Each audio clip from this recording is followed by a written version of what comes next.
library here. And this is our second day of Ruth Moore Days. We have one more day tomorrow, which we're having a little play we're doing, starting at 5:30 with musicians, and a little birthday cake tomorrow, even though today is Ruth Moore's birthday. I was told it was tomorrow, so it's my learning mistake. So there'll be cake tomorrow. There's wine and cheese and some crackers back there for later. But for today, no cake. Tonight, we have Jefferson Navicky with us, who's a poet, an archivist, chicken farmer. Most importantly, chickens at least, and well-knowledge and read on Ruth Moore and her poetry. So without further ado, I'll let Jefferson introduce himself and go from there. Thank you for coming. thank you, Bob. Welcome, everybody. Thanks for coming to Ruth Moore Days. As Bob mentioned, Jefferson Navicky, and I'm the archivist at the Maine Women Writers Collection. And I'm going to be talking today about Ruth Moore and her poetry. And I assume that some of you may know everything that is in this talk and more, but some of you may know less than that. So we're just going to kind of run through some of the biographical details of Ruth Moore and a little bit about her collection at the Maine Women Writers Collection where I work, and then we'll get into her poetry towards the end of the presentation, and I'll put it up on the screen. I'll pass out some poems, and I hope you all will join me in a discussion of some of the poems. Okay, so this is a view of Gat's Island. There are a few of these pictures in the presentation that Lisa, the former director of the library, chartered a boat out there a few years ago, and this is some photos from that trip. Is that her house? Yes. One of those houses, hers? Yes, Muriel. Which one? The one to the far right, just before you can just see it sticking out by the trees on the road. Above that, white one. Oh, is it a double? It's really a big double. It's It's a double, but you can small. only see half of it here. The Yeah, rest is behind the trees. well, I could kind of make it out. Mm-hmm. Well, actually, I saw it yesterday. Yeah, I was on a boat, but I didn't know Yeah. which house was hers. yeah. There will be a few better pictures than this. This Oh, is just okay. a bird's eye to get us started. Good question. And yeah, and that makes me think. Any other questions as we're going through? Please ask them, or we can. Where's she buried? She's not buried out on the body. Well, we have to defer to Muriel for that. I don't know. Buried in the backyard of the house she lived in Fremont for the last 50 or so years of her life. And she's buried beside her English garden. No, I mean her ashes. So that's down the street going toward the It's on the lighthouse. lighthouse. Yeah, thank you. Yeah, good. But you can all forget that, so we don't have any visitors. Okay, let's get going here. So, run through a few of these biographical details. Ruth Moore was born today, 1903, died in 1989, the second of four children born to Philip and Lavina Moore of Gat's Island, Maine.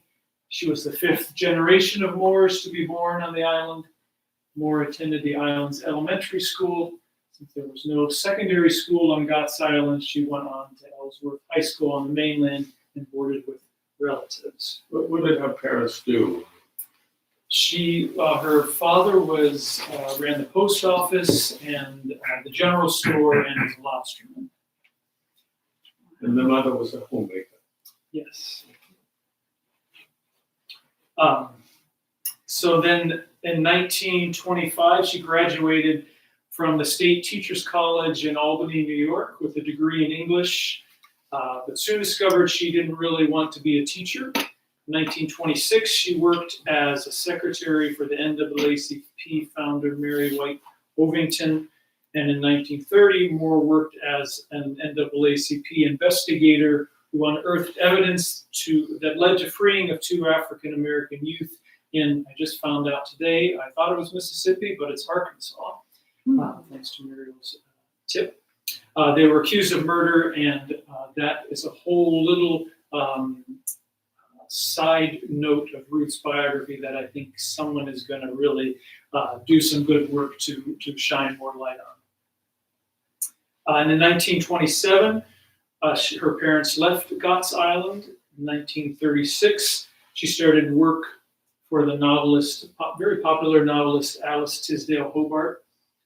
From 1942 to 1947, she was an editor at Reader's Digest, where she helped to condense other people's novels.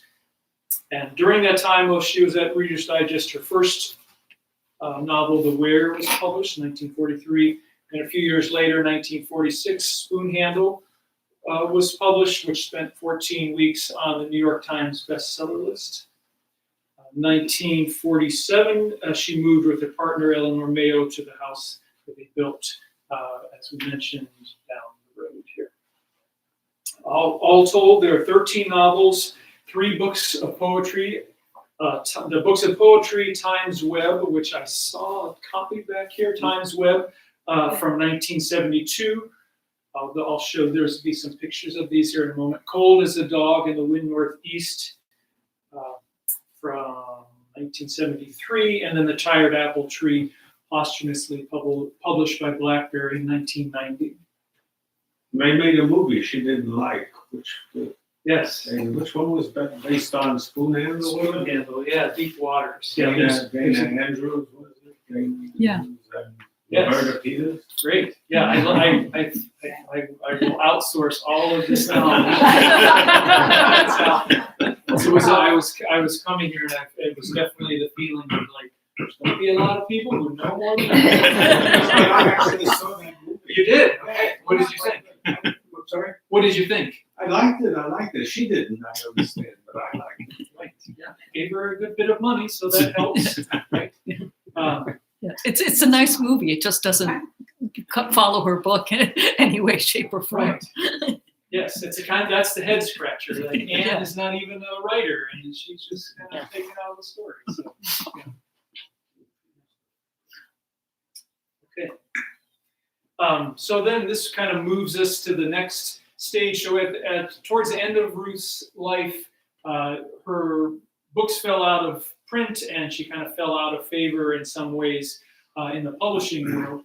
But in the 1980s and 1990s, this was the sort of first revival of Ruth Moore through lots of tireless work by a whole bunch of folks, lots of folks here in Bass Harbor, and lots of other people, including the folk singer Gordon Bach, Dennis Damon, who's a storyteller, Jennifer Craig, who's a poet and a scholar, Sandy Phippen, who's a fiction writer. I think all those people have been involved with Ruth Moore Days over the years. And of course, Gary Lawless, whose brainchild this bumper sticker was, and he began republishing all of Ruth Moore's books through BlackBerry Books.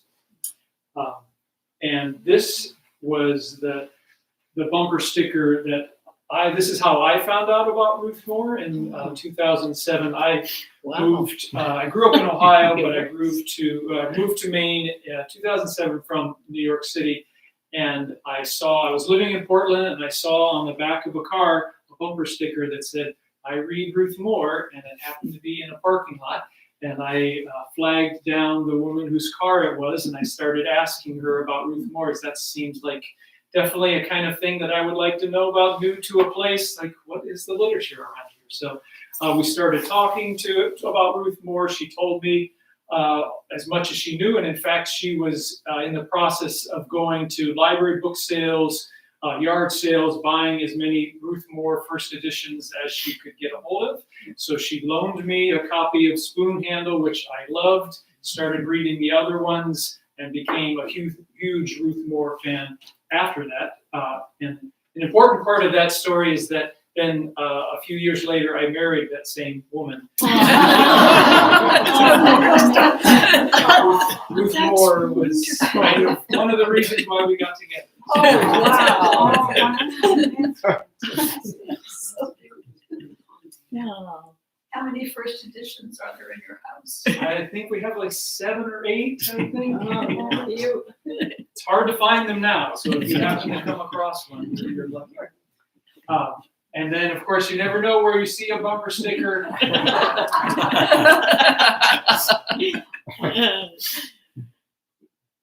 Okay, so then in 2016, I started work at the Maine Women Writers Collection, which is at the University of New England in Portland, and we have a pretty substantial Ruth Moore collection donated by the family, and there's also another good Ruth Moore collection at the University of Texas through just blanked on the name. It's a pretty fancy archive, but I'm totally biased, but I think ours is maybe a little bit better. You have to find out for yourself. In that collection, and so I'm going to just run through some of the highlights. This is her Hermes 3000 typewriter. Then these are her books in the book room. Let's see if I can just. You can see Second Growth, Dinosaur Bite. My favorite one is 𝗕𝗙𝗙𝗦𝗢𝗥𝗘. I think that's Dutch. I'm not totally sure for Second Growth, but lots of translations, which is interesting to see the translations, to see the covers, how the original cover kind of moved into different editions and translation. So there are a lot of Ruth Moore books, and we are starting to, I think, there might be a couple of the reissues that Island Port are starting to put out. We're collecting all of those, and that's one of our mandates, or at least it was at the point where it's a little more reasonable that the Maine Women Writers Collection would buy a copy of any book that was published by a Maine woman writer that year. So we would just buy as many as we can. And it's a good problem to have is that we can't really keep up at the moment. So we buy as much as we can, but we definitely buy all the Ruth Moores that come out. This is in our manuscript room with letters and manuscript drafts from Ruth Moore. This is as we mentioned, the Deep Waters movie. Caesar Romero. Yes. It looks action-packed.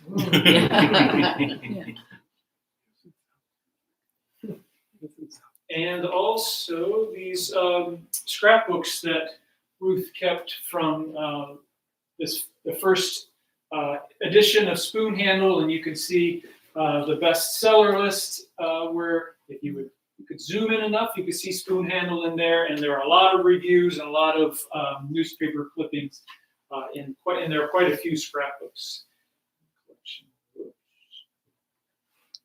And then, of course, you all know about Ruth Moore Days, but this is a talk that I do at some other places, and I always make sure to mention if you're in Mount Desert Island in July, come to Ruth Moore Days, so that you all know. And these are some photos from that same trip that I mentioned at the beginning of the talk, and that's the little dooryard with the picture for the post office and general store.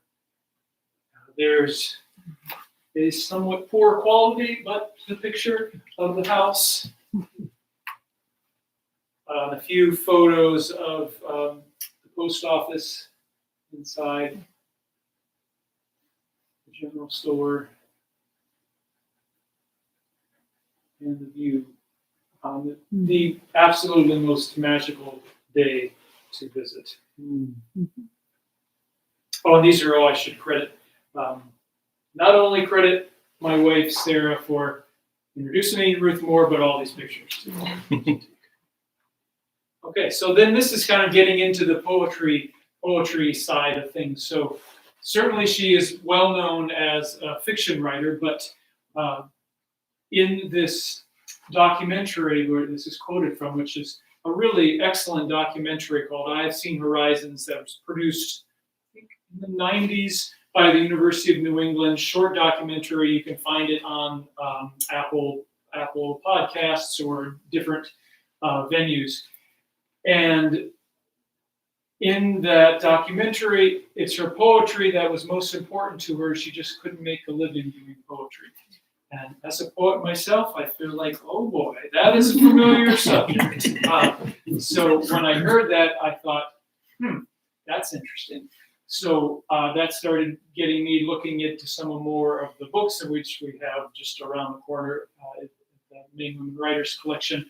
And those are the first editions. And of course, Islandport has been putting out very handsome new editions of not only the poetry. I think they have done. I know they've done Times Web. I think they've done the 𝗕𝗘𝗙𝗙𝗦𝗢𝗢 as well, and then lots of other of the fiction. Okay, great. So now I get through the part where I talk a bunch. Now I'm hoping that you all might join me in a little bit of discussion of Ruth Moore's poetry. So here I have a bunch of poems that we're going to talk about. And why don't we just pass them around a little bit? So if you feel like taking a copy, please do.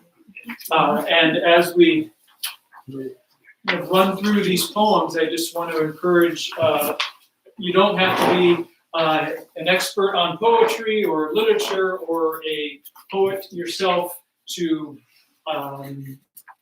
say something about these poems, because I think as we read them, you'll find that they're very accessible, and that's, I think, something that Ruth Moore wanted. So it's something that should be fun to do. Yeah. We'll take one and then. I may not have enough, I kind of eyeballed it, so you may have to share. Oh. And then I'm going to put it up on the screen and I'll blow it up. Get another one.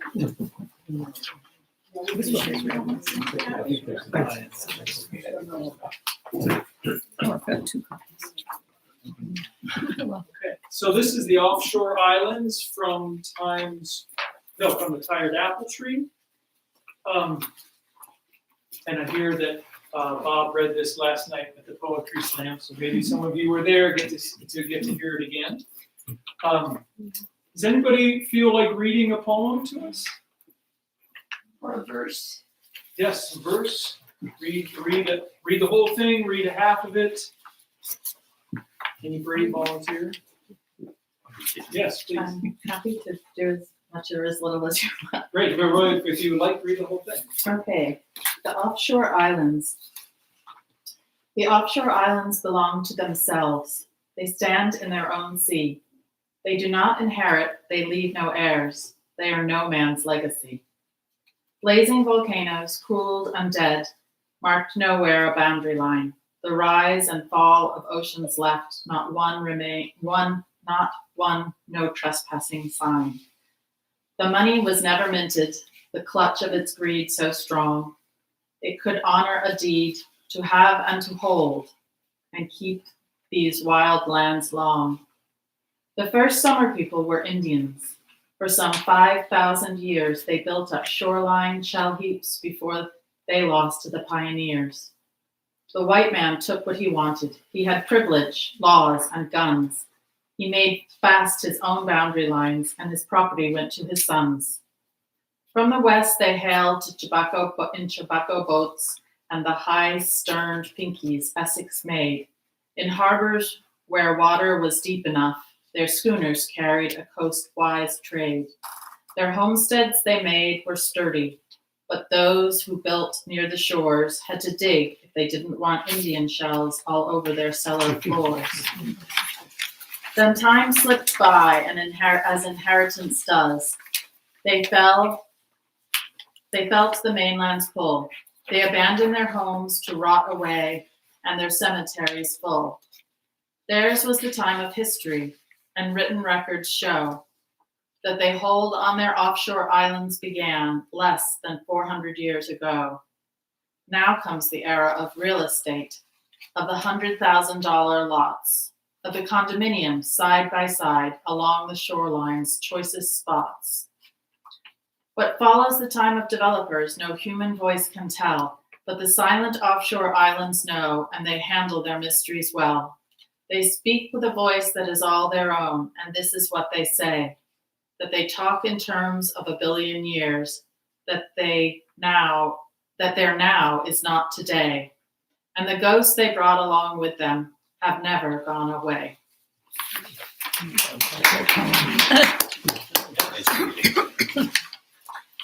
One of the things I found really interesting about this poem, and thinking that I might have done it last night, I was thinking, wait a second, they didn't know that volcanoes happened here on this island until the 80s or the 90s. What year was this written? How did she know this? Maybe it was in the news at that time, and for people who were here, they recognized that. But I was really shocked because it was one of those things that I didn't learn until much after that.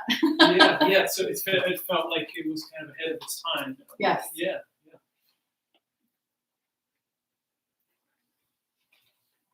No, anybody else So- think? Yeah, so she has reoccurring themes, and I'm not as familiar with the poetry as I am with the novels, but I like how the poems sort of sum up a lot of the themes that are in her novels. I mean, the novel is like, I think of it like knitting a great big Afghan, where she's like really getting into the details of the stories, the characters, the place, all that. But this, this is more the theme. Yeah, this is kind of direct. Yeah, direct, to it. condensed, not condensed really, but boiled into something Yeah. hard and fast, Potent. Yeah. potent. I like Distilled. very much her sympathy with the Indians. I think especially today, when we are trying so hard to keep others out, that it's easy to forget that we came here and kind of pushed in and pushed out. Of course. And so I like her heart. She's got a And good that's heart. such an important point. And you can hear her when she said the white man took what he wanted, he had privilege, laws, and guns. And that's very much at the center of the poem. Yeah. And almost like the islands in these offshore islands who in the poem kind of take on a certain personality also feel sort of resentful at what has been done to them. I think this is a beautiful poem, and she's obviously expressing something that she really cares about. And I'm just amazed at her craftsmanship.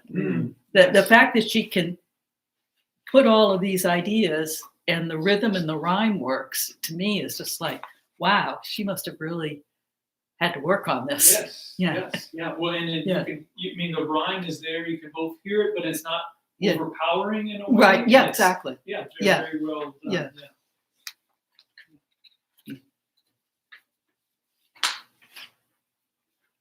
I'm struck by what's called a new history. We had a friend who was a historian, or is a historian, Yeah. retired. And as far as he's concerned, learning about Blacks and Indian people, that's all new. Women's history, I mean, this is all new. But she just tells it as it was. Yeah. Yes. Yeah. It's very present. Yeah. I'm tempted to say one more thing. Yeah. There's something about rhymes that really touch us. Yes. So that's poetry. But I'm struck in her lines. So the offshore islands belong to themselves. They stand in their own sea. They do not inherit, they leave no heirs. They are no man's legacy. So she, I'm just noticing, so what would you call this? Sort of there are two sentences and the end of each sentence rhymes. Right. Yeah. It's a rhyming couplet that's an A-B pattern, or it's this A-B-C-B pattern. Because there are many other ways to rhyme. Yes, Yeah. of course. Right. But it's very interesting. There's something about rhyming. I mean, you as a poet, you must be able to answer, why is it that rhyming touches us especially? That's a good question. I mean, this is another question that I would want to farm out to people. This is because there's so many answers to it. I mean, I think one thing that comes to mind is that rhyming is a way for the mind to become familiar with something, because you hear something and then you want to hear it again, and you have recognized it, but it's slightly different. And there's a pleasing quality to hear something that you know, but it's a little bit different. And I think, that's almost like a human nature to have something the same and new at the same time. What? Anybody else? Why is I think the breathing has a lot to do with it. And after having studied Shakespeare a lot, there have been people who have posed that Shakespeare was the actor's actor, because he was able to write, if indeed it was William Shakespeare who wrote all of those plays, the person who we know as William Shakespeare was able to have the actor breathe in a way in which the emotions come out just by the way they're sort of pulled out, if it's done properly. I think that there's a lot that's written into, and if you don't fudge around and you do it exactly as it was written, it can really elicit a lot. Yes, yeah. I appreciate that we were just focusing on that first stanza, that the offshore islands belong to themselves, they stand in their own sea, which is an interesting idea, that islands, it's like there are individual seas, or that somehow kind of belong to islands, and that they do not inherit, they leave no heirs, which is, that's certainly commenting on legacy and inheritance. Which comes up later. Yes, yeah. Yeah, so and then later on the second page, now comes the era of real estate. So, this was from the tired apple tree, so this is in the 90s or somewhere before, possibly. Are we still in the age of the era of real estate? Oh, my man. gosh, yes. Worse than ever. And how will it end? As How will she it end? said, Right, yes. we're all wondering. No human voice can tell. Yeah. Muriel, don't you have a bumper sticker that kind of speaks to that? No, it says I read Ruth Moore. No, isn't there one like on your refrigerator at your house? Oh. I Very can't lawless remember was just exactly telling what me. it says. Yes. I am not from this area, but coming here for vacation from year to year, I have learned to read some Ruth Moore, and I love the books. And I think I love them especially because it gave me an insight into what life was like on some of these islands, which I really valued. This poem is beautiful. I've not read her poetry before, but it's lovely. Something about it also, since we've been here, I came to know certainly not the same thing, but 𝗓𝗙𝗙𝗦𝗢𝗡, and we were in Ireland, that sense of this isolated life, and how very different it is from what I know. So I found that very interesting too. Yes, yeah. Okay. Any other last thoughts about this? So back to rhyming, I worked at a school and sometimes with really young children, just learning to read, just learning their alphabet, some of them. And boy, they really learned from rhyme, and they could, that was one of the first ways they start mastering language. Yes. And even to the point where their teacher, when she wanted to line them up, she would pick, like a consonant and just go through her roster of kids. So if there was Annie, if your name rhymes with Banny, line up. If you're, Johnny, if your name rhymes with Bonnie, and they loved it. So I think there's something really, Yes. deep Yes. why we like it. Yes.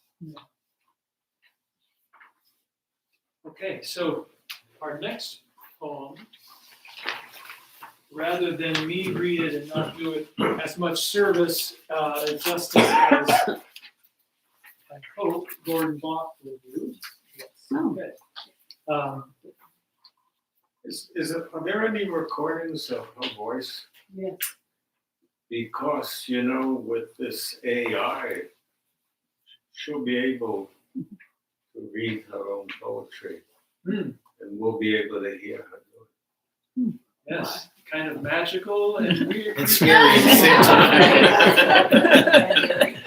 Yeah. Okay, so I'm going to play this recording from Gordon Bach's Little River, and turn it up as loud as we can. Hopefully, we can hear it.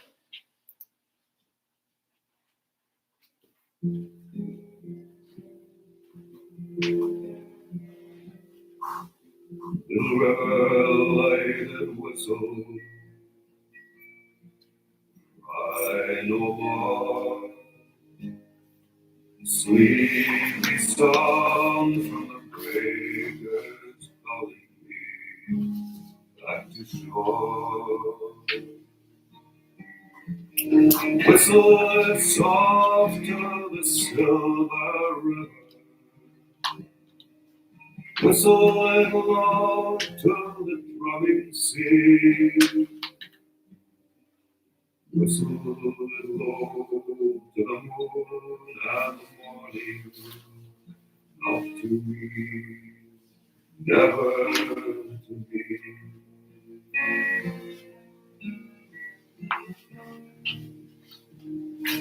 For I'm swinging high in another country, swinging low,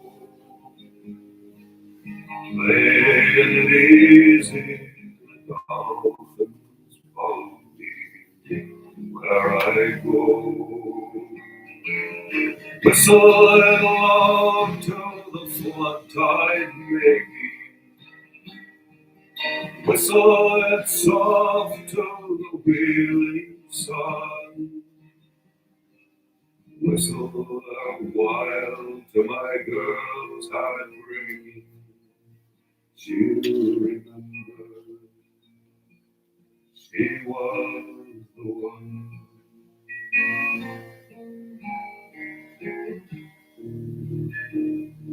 Spring comes warm over the little river.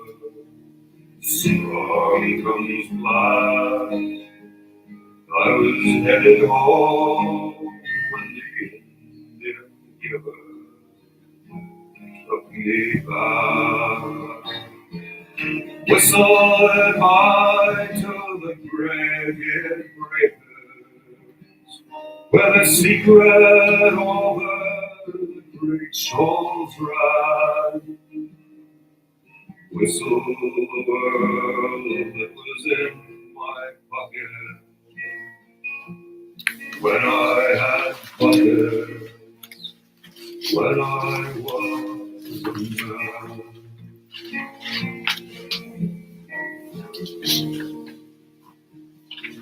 Spring comes warm over the river, storm comes black. I was headed home when the Indian giver took me back. Whistle high to the gray-haired breakers, where the secret over the great shoals ran. Whistle the world that was in my pocket when I had pockets, when I was a man.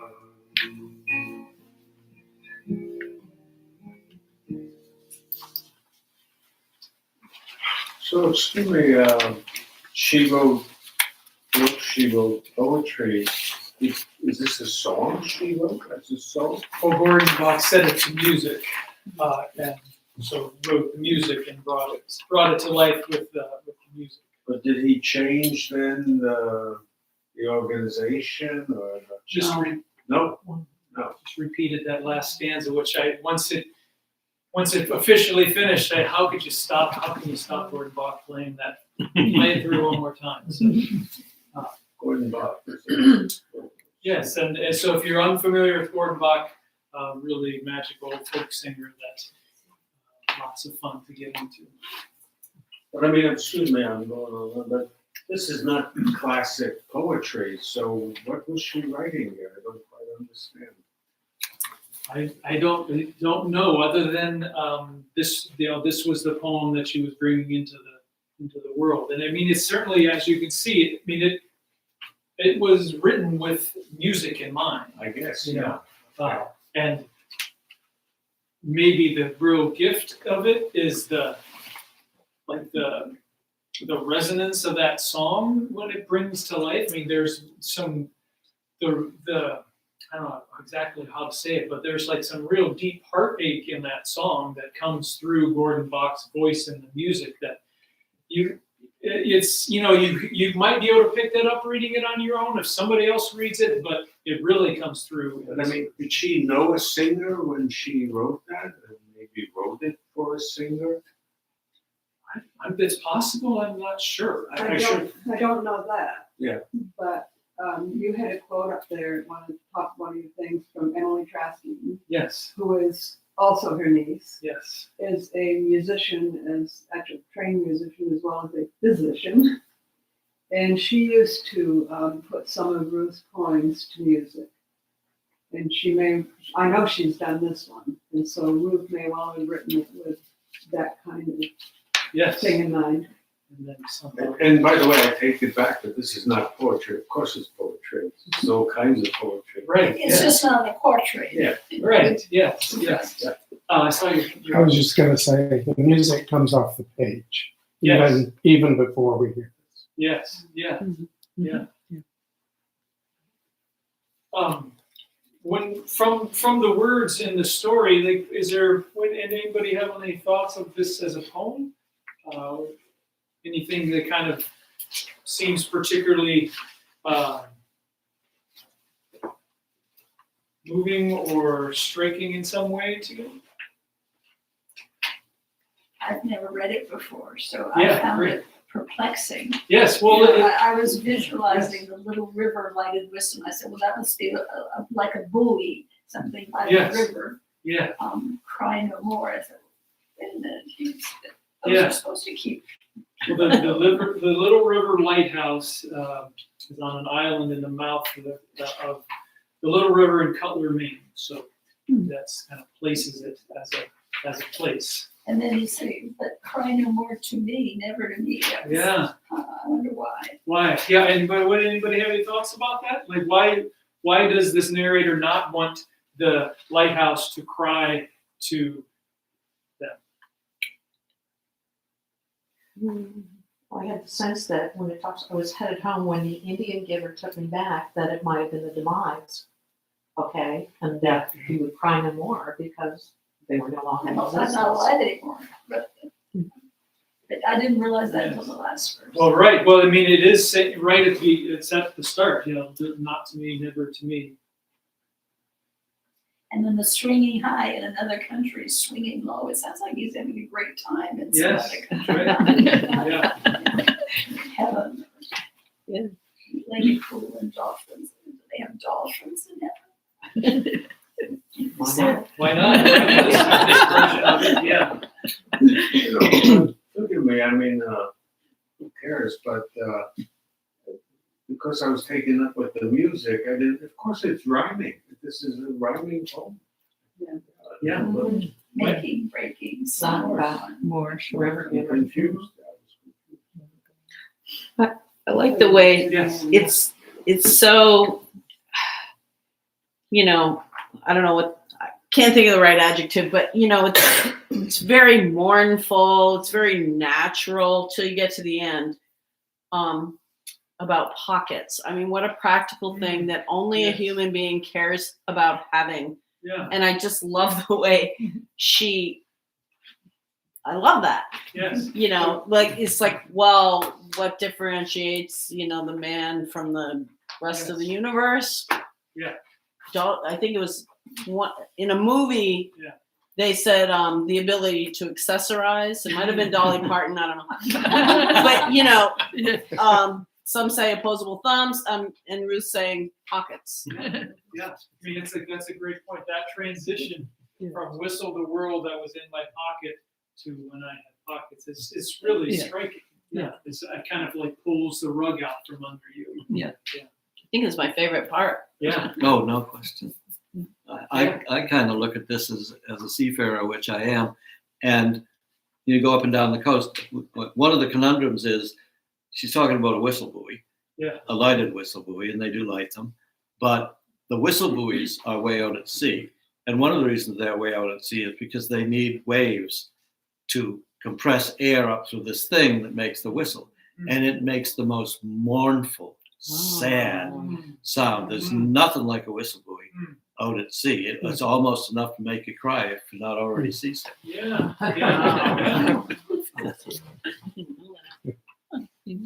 Well, and you do kind of get a little bit of that story of why this narrator might be crying. Whistle it while to my girl's heart breaking, she'll remember she was the one.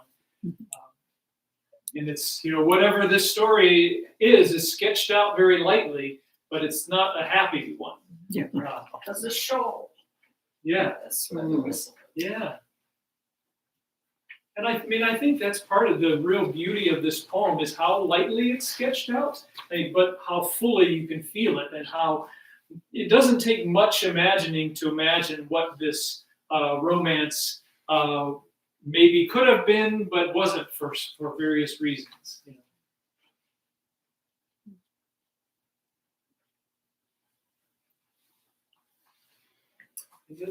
Any other thoughts of Little River? It would have been interesting to know how Gordon Bok made his choices. If someone, Dennis Damon last night was alluding to his people, said, Gordon, I think you ought to take a look at this. Or if Gordon Bok read, had the poems in a book and said, this calls to me, I want to do this. Yes. That whole thing would be interesting to know. I would like to know that. Yeah. When maybe you can catch him when he's playing a concert somewhere to ask him. I think he just died last month. I was going to ask if he was still living. Yeah, I think he did. Gordon Bok did. I think he did last month. Wow. Or maybe that was Gordon Lightfoot. Oh, that's very close. That's very You're right. Sorry.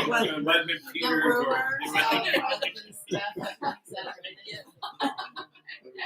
That's hilarious. What did we decide? Because this sounds like someone talking from the other side. Yes. That is Absolutely. Not, Yes, that's we do. what we decided. So, Yeah, thanks. Okay. So from changing gears to this next poem, which is from Times Web. Come All You Murder Me All, 1971. Anyone willing to read this one for us? Bob, would you read it for us? I will read it. Okay. I was just looking through it to see how it would sound, but I'm going to give it a shot without ever having read it before. Come all, ye murderers all, dead in the morning, the green tree that held the eagle, comforted the wren, the needled tower that rested tired eyes, the home of mosses, sounding board for woodpeckers, is down, cut down, and all the king's men with bulldozers, hoists, and cranes, loaders and trucks, the things they have to slice and move and dig and load and push and roll and haul away, cannot put back one tree to grow upon its roots again.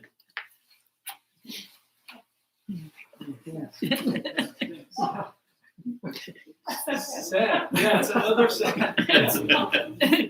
And angry. She's Yes, definitely. She hated this kind of, trees being cut. Yes. Yeah.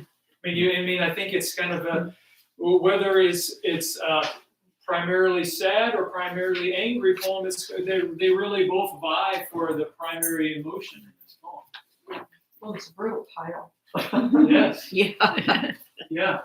And almost like we were talking about, Shakespeare kind of harks back to some kind of medievalness. Yeah. Well, I think it's kind of cool that, she's sort of done another take on Humpty Dumpty. Yes, exactly. Yes, that's a great point. It's Yeah. the nursery rhyme and, Yeah. and all of that appeals to toddlers too. You know, the trucks that roll and load and push, all Right. of those little Yes. little tiny kid baby things. Yeah. Very cool. And as you're saying that, it makes me realize too, like there's that last line really highlights, you would almost expect that with all of this technology that they would have figured out how to put a tree back up and living, but of course they haven't, you know, and that's part of the flip that she does at the end. So if you read the book Second Growth, Yeah. one of the key themes in that is the contractor killing all those trees to get at the gravel and dirt that's underneath them. Yeah. And just piling them off to the side and down. Yeah, I mean, and you mean it's certainly in this poem you can feel the grief that's involved in the loss of that much life for this purpose. So, one form of writing or form of expression kind of leads to another, and you know, we all make like connections in our mind. I already mentioned one movie, but this reminds me of, do you guys remember I think it was called The Emerald Forest, where the plot was a white child of a contractor was lost in the Amazon, and he ended up living with indigenous people. But I remember one of the tribes there called these developers the termite people, because that's what termites do. They eat the wood. Yeah.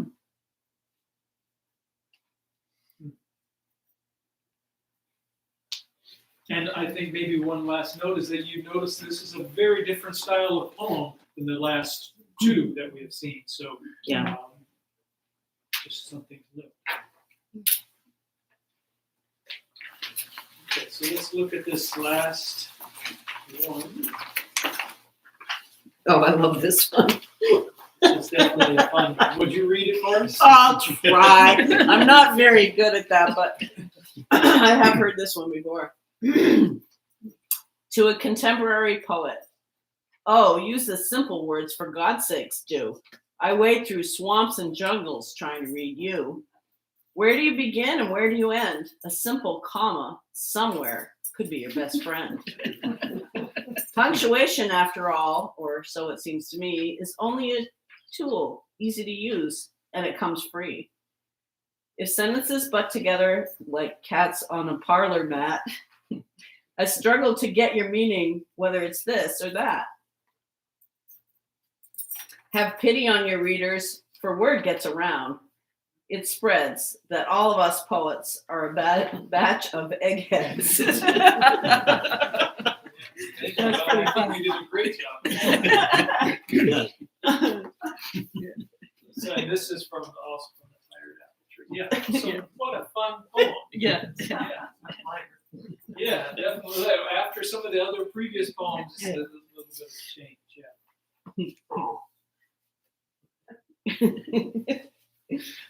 And she's back, returning to the rhyming quatrains. Yeah.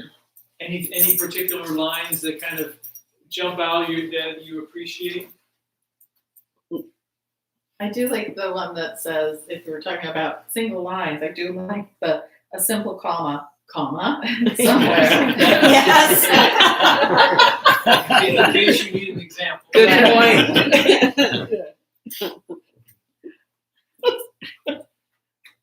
I like the quatrain, punctuation after all, or so it seems to me, is only a tool, easy to use, and it comes It's free. Yeah, if you had any objection, it's free. Like streaming services or whatever. Did she have cats? Oh, yes. You can tell that there's a cat lover in this poem. Yes. Yeah, putting together like cats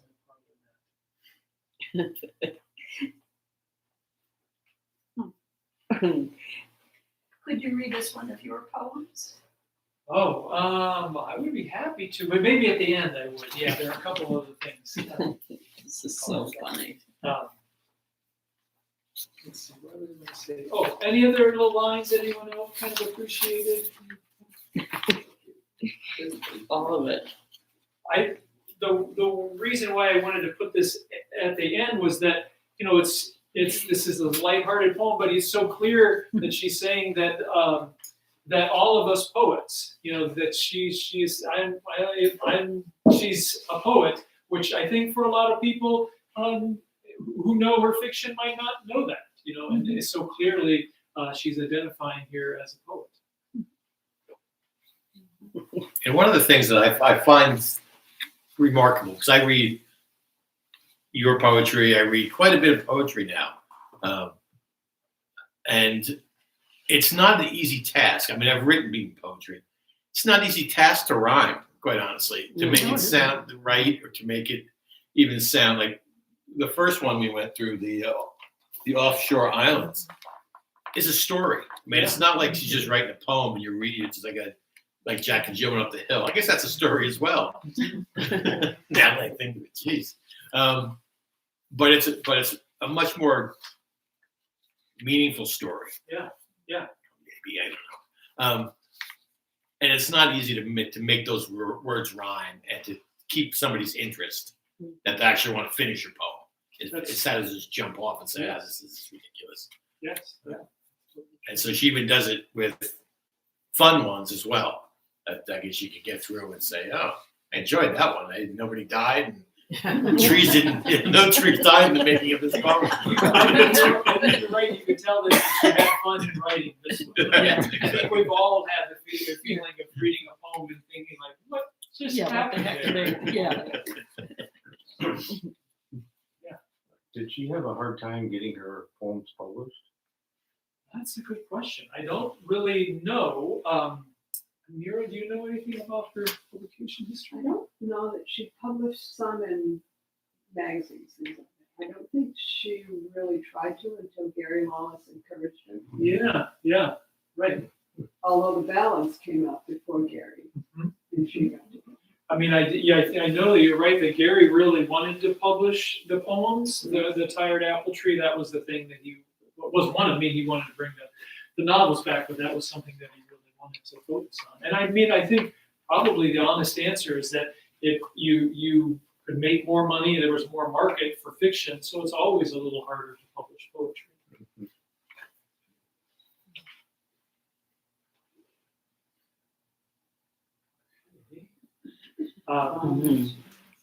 And going towards the end, this is one of my favorite pictures of Ruth in her Jeep.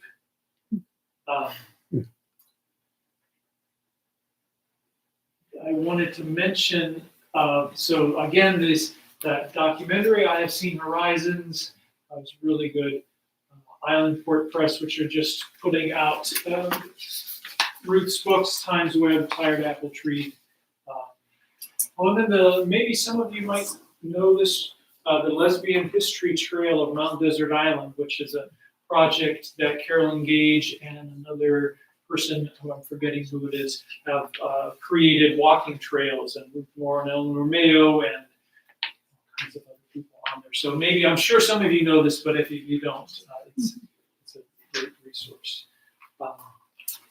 That pretty much wraps up the presentation. I'd be happy to continue talking or questions, or maybe I could read a poem if you twist my arm enough, but I'd rather talk. Tell us about your chickens. My favorite topic. That's a good idea. They're sleeping. You must have written one poem about chickens. I've written a lot of poems about Oh, good. Did you bring one with you? I did. Thankfully, I did not. But I'm always surprised where a chicken sneaks into a poem. I wouldn't expect that. Chickens are so lovable. Yeah, they are. They have a lot of personality.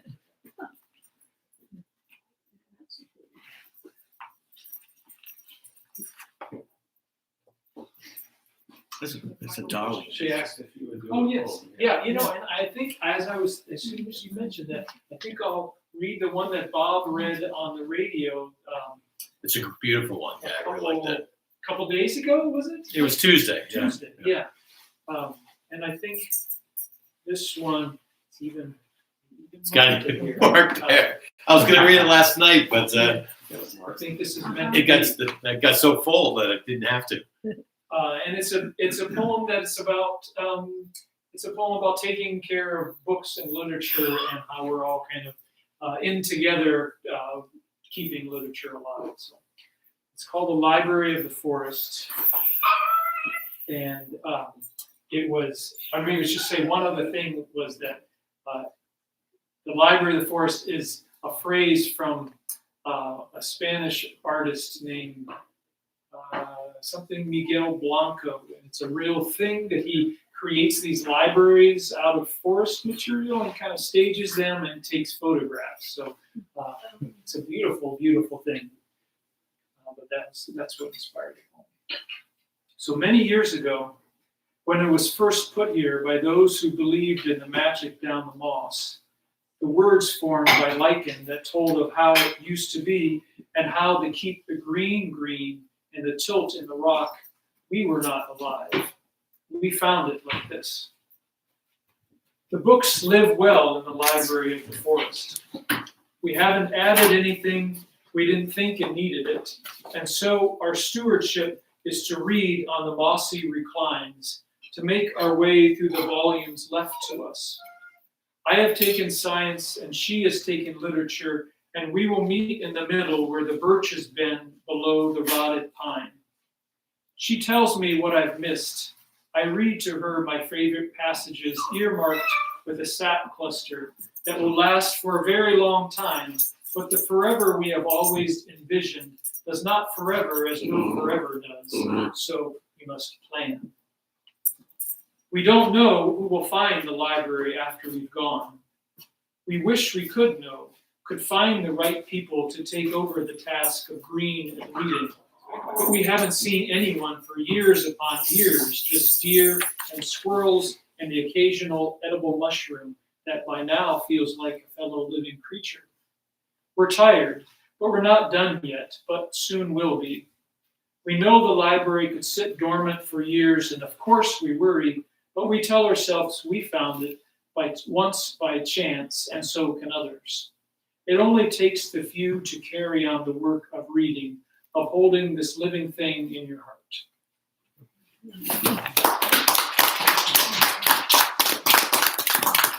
Thanks everybody for coming. Yes. So I misunderstood. I misunderstood. I thought there was an invitation for people to bring their poetry.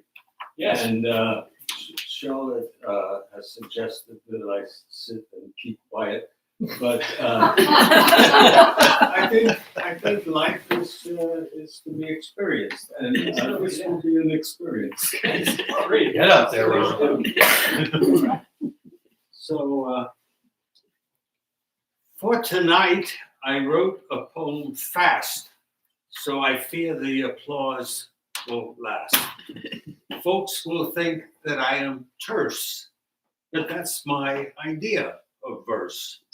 No rambling puffed up with gas. I talk that way too. Try not to blabber like some of the folks in Bernard Harbor. Plus, word inflation causes eyeball rotation. Better talk like a fisher or clamor. Yep and nope, I don't waste a word, cause more than two won't be heard. If your tongue is a flapper, better shut your yapper, or folks will think you're a nerd. So yep and nope gives enough scope to mull and ponder our words. As for more, they think you a bore, and with a finger show you the bird. Well, what you think of my poem? I'm tough. Tell me the truth. Well, the same to you, buddy. No need to get huffy. Never said it was written by Ruth.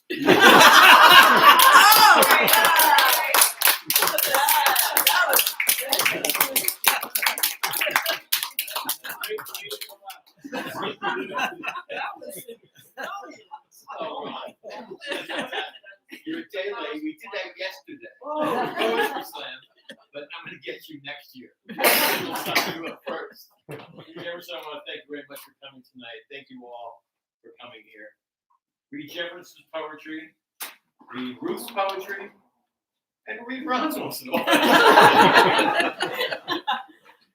Thank you very much. Thank you. Yeah, Thank well, you. Just thank you.